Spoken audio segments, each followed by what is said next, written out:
다른 사람과 구별되는 나만의 정체성, 신분이라고도 하고 신원이라고도 하고 정체라고도 하고 때로는 자격이라고도 볼 수가 있죠. 그렇다고 하면 여러분이 가지고 있는 아이덴티티는 도대체 무엇입니까? 나는 여자다. 나는 남자다. 그건 세계 인구의 절반이 특별할 게 없습니다. 아무것도 아닙니다. 두 아이의 엄마다. 이남 이녀의 아빠다. 엄마다 아빠다 하는 말이 어떤 사람들에게는 딱딱하고 따분한 세계라 그렇게 들리기도 합니다. 요즘 보니까 조상님하고 대화하는 것 같아요. 이러더라고요. 얼마나 거리감이 있으면 세상에 조상님하고 만나는 것처럼 느낄까요? 우리가 가지고 있는 우리의 아이덴티티는 대부분 10년, 20년 뒤에는 다 쓸모없는 것이 됩니다. 앞으로 넉넉히 100년 뒤에는 이 자리에 계신 분들이 가지고 있는 아이덴티티는 100% 못 쓰게 돼요. 남아있는 게 하나도 없어요. 다 버려야 돼요.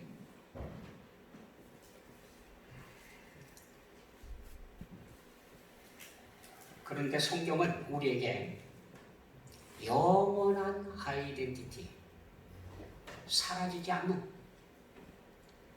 영원한 것이 있다라고 가르쳐줍니다.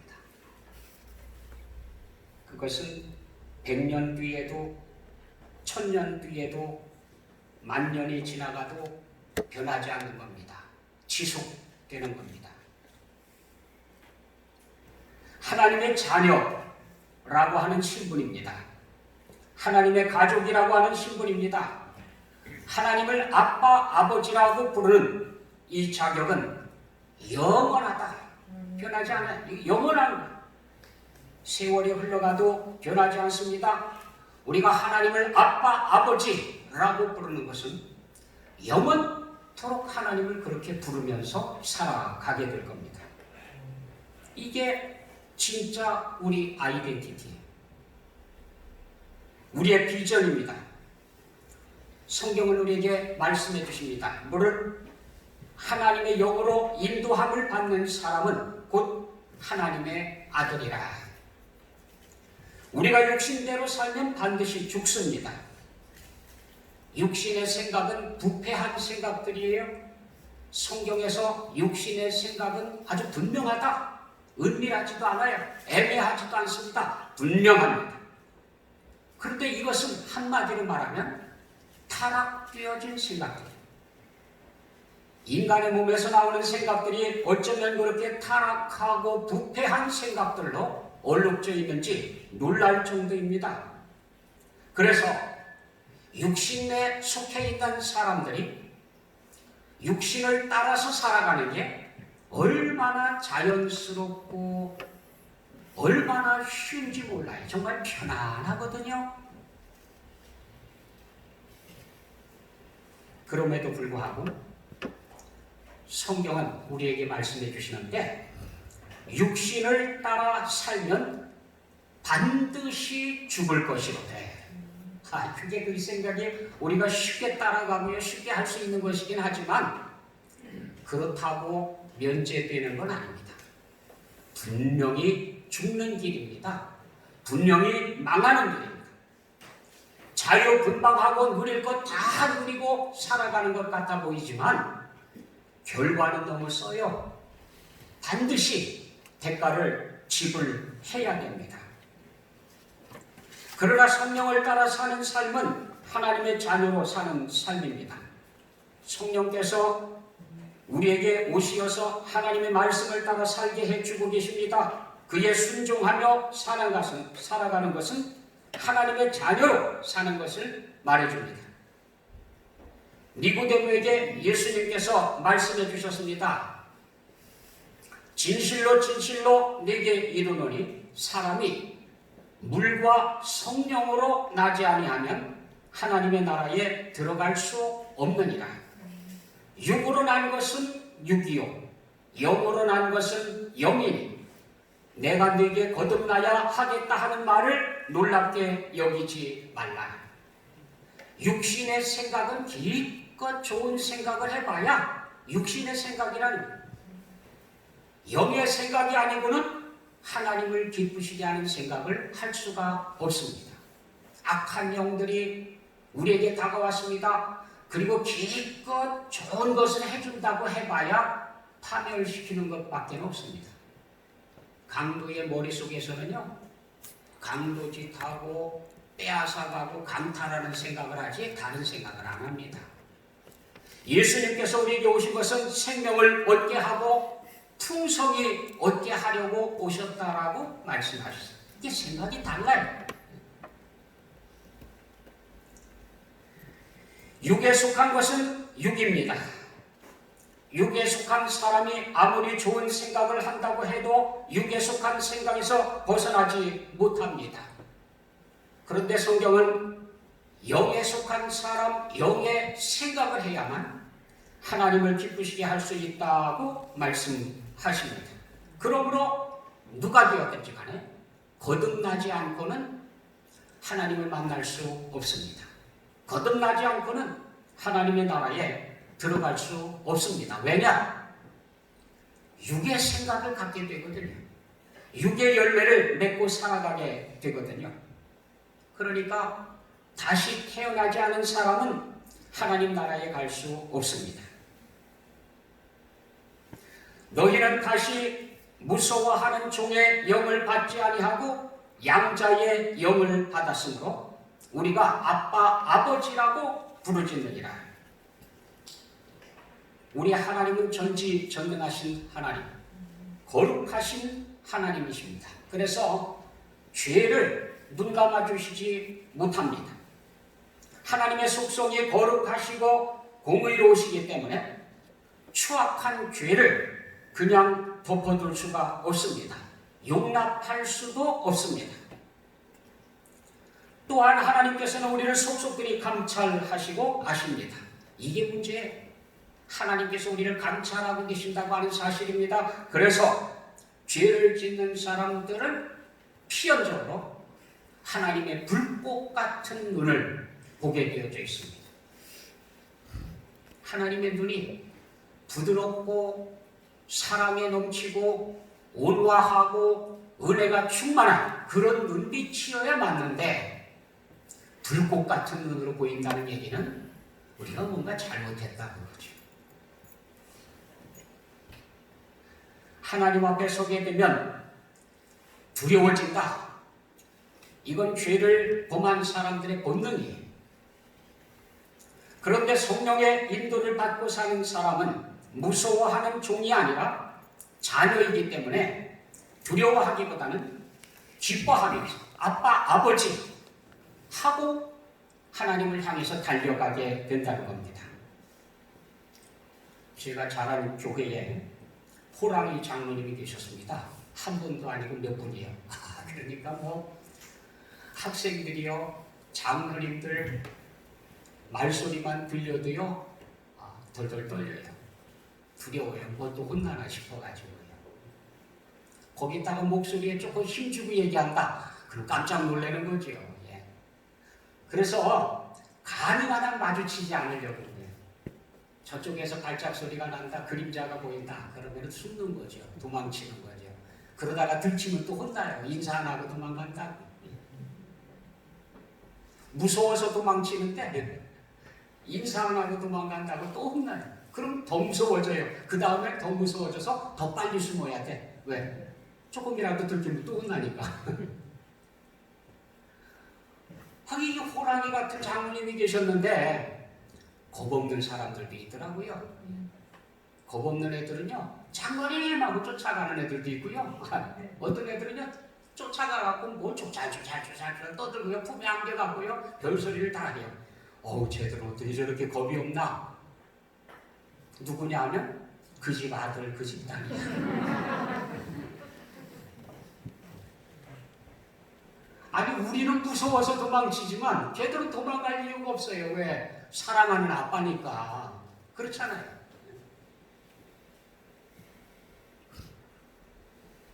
하나님의 자녀들이 그래요. 죄를 범한 사람들은 하나님이 두렵습니다. 무섭습니다. 하나님의 눈빛이요 불꽃 같아요. 두렵습니다. 그러지만 자녀들은 어떻다는 거예요? 사랑스럽다는 겁니다. 기쁘다는 겁니다. 좋다는 겁니다. 그래서 아빠 하고 달려간다는 거예요. 이게 아빠, 이 자녀와 종의 신분의 차이예요. 믿음 생활을 하더라도 종의 믿음 생활을 하는 사람들이 있고요. 자녀의 영으로서 믿음 생활을 하는 사람이 있습니다. 하나님의 자녀로 살아가는 사람은요, 보고 싶어서 찾아옵니다. 만나고 싶어서 찾아옵니다. 말씀 듣고 싶어서 찾아옵니다. 사랑하는 마음 때문에 자발적으로 나서. 종의 영을 받은 사람, 두려워서. 오늘도 교회에 나가지 않으면 내가 내 맞지. 이러다가 얻어맞지. 두려워서 나간다니까요, 두려워서. 믿음 생활하는 것도 다 두려워서예요. 무서워서. 지금은 그런 메시지가 없습니다. 전에는요 메시지가 없는 행운의 메시지 그래가지고요 거기에 단서를 달아놨어요.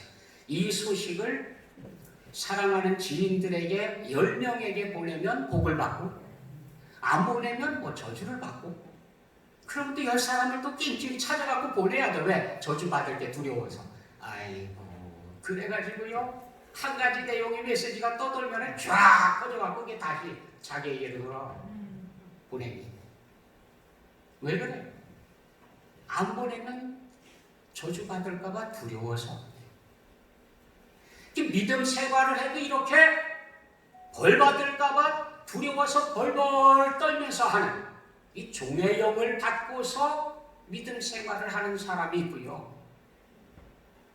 하나님 아버지가 보고 싶어서 아빠 아버지 품에 안기고 싶어서 그래서 하나님 아버지의 품을 쫓아 나와서 그 말씀을 듣고 예배하고 즐거움으로 감당하는 그런 사람들이 있습니다. 종의 영을 가지고 하느냐 자녀의 영을 가지고 하느냐.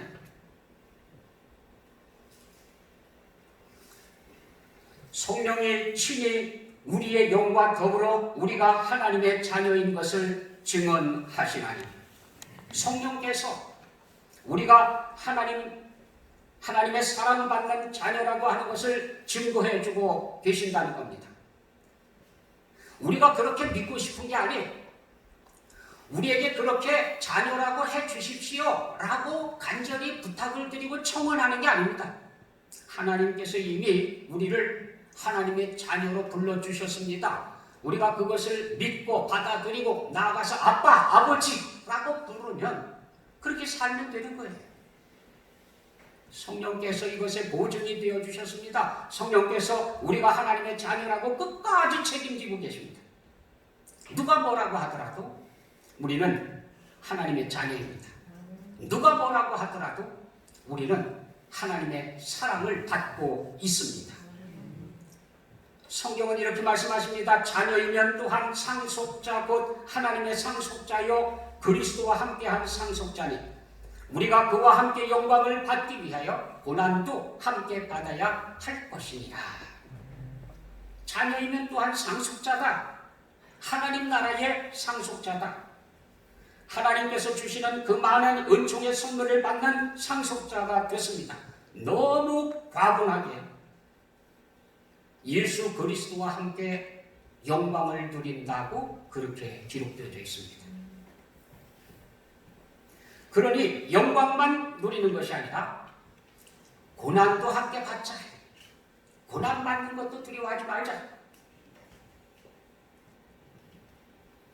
믿음 생활을 해도 같은 교회에 나와도 달라요.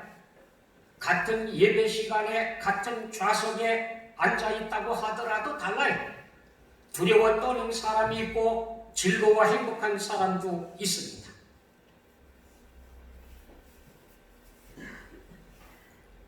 나 이렇게 살다가 맞지, 이런 생각을 가진 사람이 있는가 하면은 하나님께서 또 나를 위해서 얼마나 놀라운 계획을 가지고 계실까, 빨리 만나고 싶다라는 생각을 가지는 사람도 있습니다.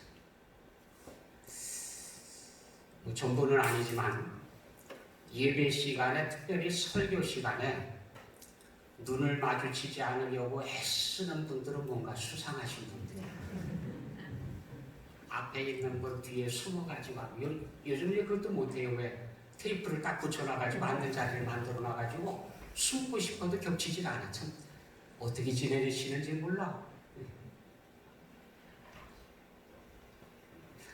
아무튼 어떤 사람은 저 뒤에 앉아서도요, 어떻게 해서라도 얼굴 마주쳐 보려고 애를 써요. 나왔습니다 표시하려고 했고요. 어떤 사람들은요, 나와 있는데 가급적이면 안 마주치려고 애를 쓰고요. 하나님께 잘못해서 그런지, 목사에게 잘못해서 그런지 그건 잘 모르겠습니다만 아무튼 이게 우리 본능이라는 거예요. 본능. 우리 본능은 우리가 하나님께 범죄하고 나면 두려워서 피해요. 숨어요. 그렇지 않습니까? 에덴 동산에서 아담과 하와가 하나님께서 하지 말라고 하는 것을 범했습니다. 그리고 나서는 하나님 거니시는 소리가 들리자마자 그냥 잽싸게 숨어버려요. 안 나타나. 아담아, 네가 어디 있느냐? 라고 부를 때까지 안 나타나요. 안 나타나. 숨어가지고.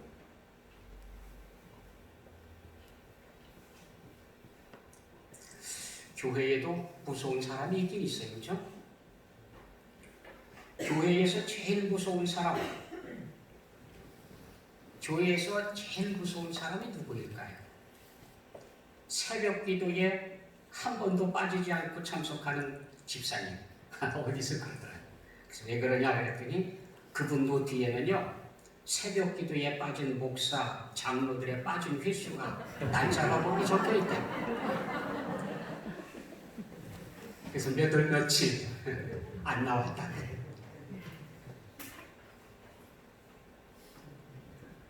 아니면 11조 꼬박꼬박 내는 집사님. 왜? 다 보고 있다는 거죠. 얘가 한 달 빼먹었다. 40일 금식 기도한 사람, 이 사람들도 무섭다고 그래요. 왜? 툭 하면은, 왜 장로님은 금식 안 하십니까? 이러니까. 왜 권사가 돼서 금식할 줄을 모릅니까? 이러니까 이게.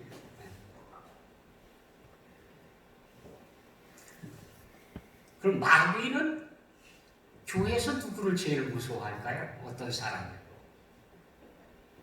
성경 퀴즈 했다 하면 골든벨을 울리는 사람, 성경 지식이 제일 많은 사람, 물론 두렵긴 하겠지요. 근데 아닌 것 같아요. 출세한 사람, 학위가 많은 사람, 모르는 게 없을 정도로 아는 상식이 많은 사람, 특별한 재능을 가지고 있는 사람? 아닙니다. 마귀가 정말 무서워하는 사람은 겸손한 사람입니다. 마귀는 희생하는 사람을 가장 무서워합니다. 온갖 낙심과 시험과 환난 중에도 기뻐하며 감사하는 성도가 있다고 하면 마귀가 제일 무서워합니다. 예수님의 이름으로 능력받는 것을 기뻐하며 기도할 때 마귀는 가장 크게 산산조각이 나고 맙니다. 참된 은혜가 뭘까요? 우리 기도가 그대로 이루어지고 하는 일마다 승승장구하는 것 아닙니다. 진짜 은혜는 예수님을 닮아가는 겁니다. 내가 올해보다도 내년에 더 많이 예수님을 닮아가요. 그 다음 해는 내년보다도 더 많이 닮아가요. 이게 은혜고, 이게 마귀가 가장 두려워하는 사람이 예수 그리스도를 닮아가는 사람. 그러니 예수님을 닮아간다고 하는 것은 하나님의 확실한 자녀가 되는 것보다 더 안전한 일이 없습니다. 이 하나님의 자녀입니다. 분명하게 하나님의 가족이라고 하는 것을 증거해 주는 것이고요. 자녀라고 하면 아버지를 닮아가는 것 당연합니다. 우리가 하나님의 사랑받는 자녀라고 하면 하나님 아버지를 닮아가는 게 너무도 자연스러운 거예요. 하나님을 향해서 기쁜 마음으로 아빠, 아버지라고 부르며 달려가는 성도보다 마귀를 더 두렵게 하는 사람은 없습니다. 어느 세탁소에 옷걸이가 들어왔습니다.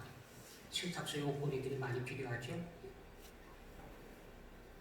그래서 새로 사온 옷걸이들을 쭉 갖다 꽂고 있는데 고참 옷걸이, 오래된 옷걸이가 새로 들어온 옷걸이한테 얘기하더랍니다. 너는 무슨 일이 있더라도 옷걸이라는 사실을 절대로 잊어버리면 안 된다.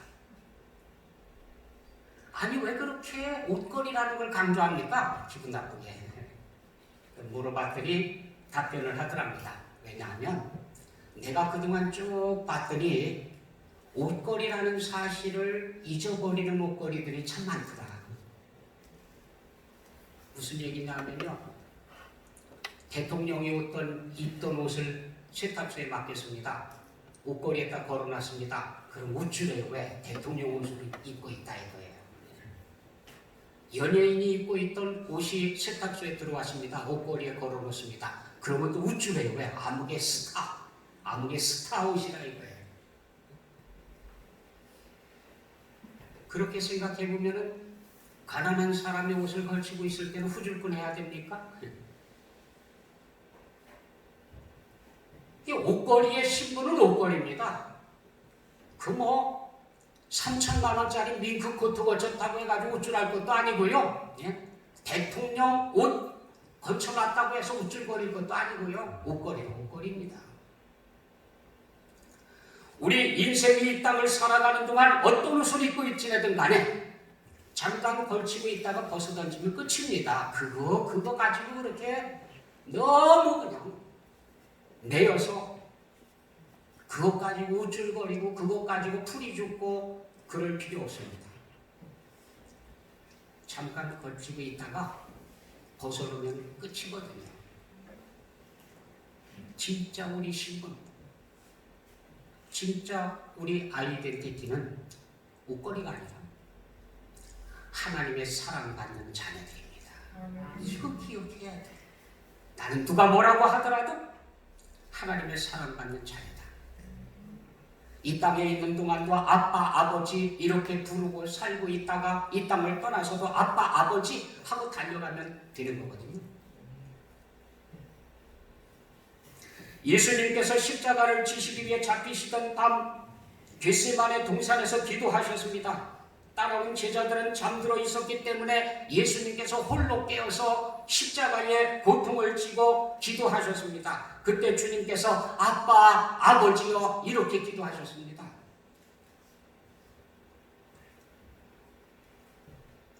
누가복음에는 그때에 예수님께서 힘쓰고 애써 더욱 간절히 기도하시니 땀이 땅에 떨어지는 핏방울같이 되더라. 얼마나 간절히 기도하시는지 땀방울이 핏방울처럼 떨어지도록 그렇게 간절히 기도했다는 거예요. 이렇게 간절히 기도하는 그 시간, 세상의 죄를 짊어지고 십자가를 향해서 나아가는 바로 그 시간에 주님께서 아버지를 찾으셨는데 그때에 아빠, 아버지야 이렇게 부르짖었다고 성경이 기록하고 있습니다. 세상에 오신 목적을 이루기 위해서 세상을 사랑하시고 그들의 죄를 씻어주시고 구원해 주시려고 그래서 십자가를 지시는 바로 그 길목에서 주님께서 아빠, 아버지를 찾으셨습니다. 절박한 시간, 도움이 간절히 필요한 시간, 아버지를 필요로 하는 때에 아빠, 아버지 그렇게 불렀다는 겁니다. 로마서는 오늘 우리에게 하나님 아버지를 아빠, 아버지라 부르게 되었다고 말씀하십니다. 바울은 이 말씀에 깊이 감명받은 것이 분명합니다.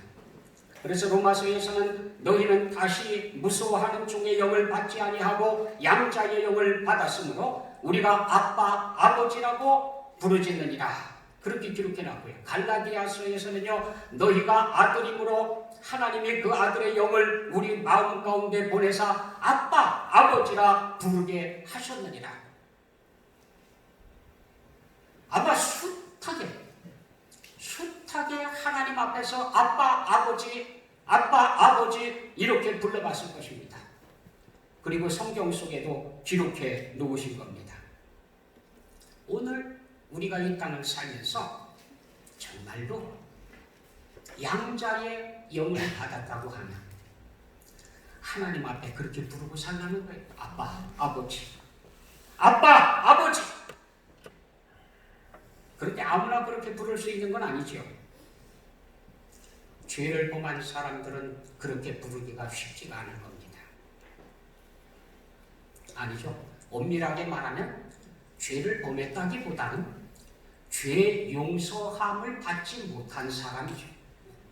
다 죄를 범했지만 죄 용서함을 받은 사람은 아무 스스럼 없이 아빠 아버지 하고 달려갈 수 있을 겁니다. 그런데 죄의 씻음을 받지 못한 사람은 두려워서 피하여 숨을 것입니다. 성령의 인도를 받아서 사는 사람, 성령께서 오셔서 우리에게 사랑을 느끼게 하고 자유를 주시게 되면 우리는 자유한 심령으로 하나님을 섬기고 살아가게 됩니다. 우리는 우리에게 주어진 자유로 하나님을 사랑하고 섬기는 데 사용합니다. 내게 주신 자유, 죄로부터 벗어난 자유, 그것을 가지고 내 맘대로 쓰고 살겠다고 하는 사람은 없습니다. 왜냐하면 아버지께서 기뻐하시는 일을 하면서 살게 될 테니까 나는 자유를 누리면 누릴수록 더 그 큰 자유를 가지고 하나님을 섬기는 데 사용을 합니다. 하나님의 뜻을 실천하며 살아가려고 더 열심히 노력합니다. 그런데 종은요, 멀찍이 거리를 두고 떨어져서 두려워하는 마음으로 그렇게 선택을 하면서 살아가게 될 겁니다. 종의 믿음과 자유의 믿음은 굉장한 차이가 있습니다. 옛날 청지기 제도가 있었습니다. 종 중에서도 제일 신임을 받고 있는 그런 종들, 그들을 청지기로 삼아서 모든 재물들을 맡기고 집안의 일들을 맡기고 대소사를 다 맡기고 그랬습니다. 요셉이 그렇지 않습니까? 보디발의 집에 갔을 때에 그 집에 총무로 발탁이 돼서 요셉의 표현에 의하면 보디발의 아내 빼고 놓고는 나머지는 전부 마음대로 할 수 있다. 그 정도로 다 맡겼어요.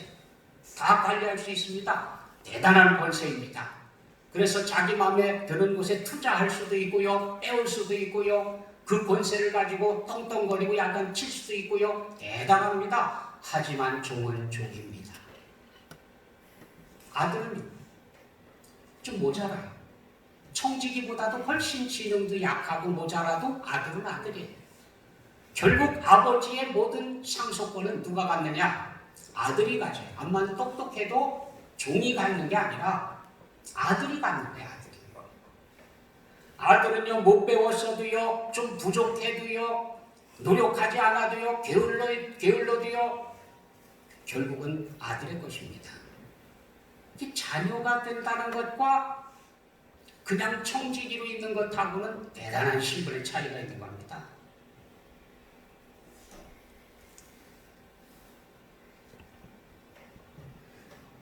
그리스도와 함께하는 상속자다. 에베소서 3장 18절 19절을 이렇게 기록하고 있습니다. 능히 모든 성도와 함께 지식에 넘치는 그리스도의 사랑을 알고 그 너비와 길이와 높이와 깊이가 어떠함을 깨달아 하나님의 모든 충만하신 것으로 너희에게 충만하게 하시기를 구하노라. 아들, 자녀들에게 그리스도와 함께 상속받는데 얼마만큼 크고 얼마만큼 넓고 얼마만큼 길고 얼마만큼 깊이가 있는 귀한 것들을 상속하는지 측량할 길이 없다는 거예요. 무한한 은혜, 무한한 사랑을 상속받습니다. 하나님을 사랑으로 아빠, 아버지라 부르며 이 땅을 살아가면서 누리는 특권이 바로 그것입니다. 이 땅을 사는 동안에 아빠, 아버지, 하나님의 사랑받는 자녀로 두려움 없이 그렇게 살다가 이 땅을 떠날 때에도 아빠, 아버지 하고 그 품에 달려가는 겁니다. 뛰어가는 겁니다. 이것이 우리의 아이덴티티. 10년, 20년, 50년, 100년 뒤에 나머지는 다 던져버리고 아무것도 남아있는 게 없겠지만 이것만큼 하나님의 자녀로 하나님을 아빠, 아버지라 부르면서 상속자로 살아가는 이 아이덴티티만큼은 영원한 것이다. 그러므로 그렇게 부르다가 믿음에 승리하고 사는 여러분 되시기를 축복합니다. 아멘. 기도하겠습니다. 사랑의 아버지 하나님, 오늘도 하나님의 자녀로 불러주시고 아빠, 아버지라고 부를 수 있게 해주셔서 감사합니다. 그 은혜를 누리게 하시고 그 사랑을 누리게 하시고 이 땅을 사는 동안 하나님의 사랑받는 자녀로 멋지게 살아갈 수 있도록 은혜 베풀어 주옵소서. 예수 그리스도의 이름으로 기도드립니다. 아멘. 아멘.